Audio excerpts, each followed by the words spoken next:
মামুনি, এই দুজন থেকে যে কোনো একজনকে তোমার আম্মু হিসেবে পছন্দ করো। হাই মামুনি। হ্যালো। হাই মামুনি। এখন তুমি চয়েস করে বলবে কাকে তোমার আম্মু হিসেবে পছন্দ হয়, আর আমি তাকেই বিয়ে করব। আর আমি তোমাকে পরিচয় করিয়ে দিচ্ছি, এ হচ্ছে দোলা। এ হচ্ছে আমার অফিসের বস বলতে পারো, আমার সিনিয়র। আমাকে অনেকভাবে সে সাহায্য করে, কাজে, কাজের বাহিরে, পার্সোনাল লাইফেও সে আমাকে অনেকভাবে সাহায্য করেছে এবং করে। আর আমিও তাকে অনেক পছন্দ করি, সে আমাকে অনেক পছন্দ করে। আর মামুনি, ও হচ্ছে মোনা।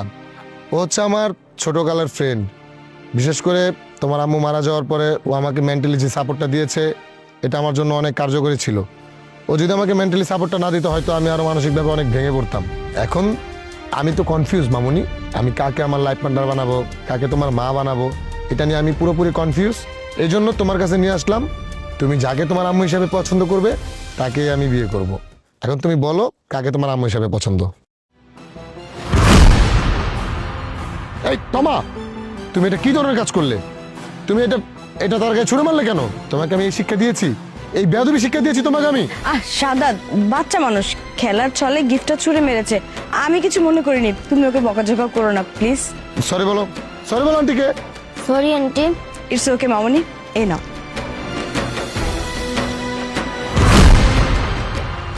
এই মেয়ে, এটা কোন ধরনের অভদ্রতা? হ্যাঁ, ভদ্রতা কি শেখো নাই কখনো? হ্যাঁ, বড়দের সাথে কিভাবে আচরণ করতে এটাও জানো না? তুমি যে আমার শরীরের উপরে এই বক্সটা মারলে, আমি যদি ব্যথা পেতাম? হ্যাঁ, এটা কোন ধরনের অসভ্যতা? হ্যাঁ, ছোট মানুষ ছোট মানুষের মতো থাকবে, এই ধরনের আচরণ কেন করো? ফার্দার আজকের পর থেকে কোনোদিন যদি এরকম আচরণ করছো না, গালে একটা কষিয়ে দিব। মোনা থাক, আর রাগারাগি করতে হবে না।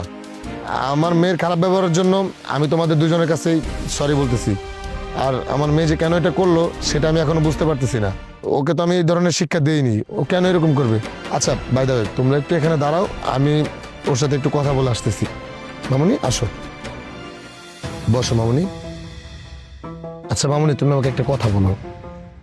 আমি তোমার দুজন আন্টিকে নিয়ে আসলাম মা হিসাবে পছন্দ করার জন্য, তোমার উপর আমি দায়িত্ব দিয়ে দিলাম, আর তুমি কিনা তাদের সাথে খারাপ ব্যবহার করলে, এরকম আচরণ করলে, এটা কি ঠিক হলো?